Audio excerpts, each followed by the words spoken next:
ওইটা গ্রামের সব টাকা করলে চলতো না, একটা টাক দিয়া মাল আনলে একটা টাকের বরাবর 18,000 20,000 টাকা, এটা মালের উপরে পাল।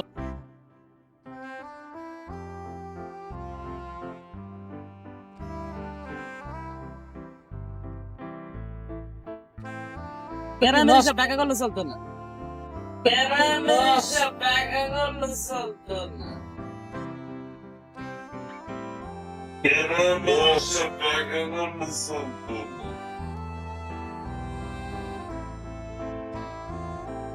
একটা 70 টাকা কেজি রাখবো, এক পিস ওজনে যতটুকু আসে আর কি, হাফ কেজি হবে, হাফ কেজি বা একটু বেশি কম এরকম।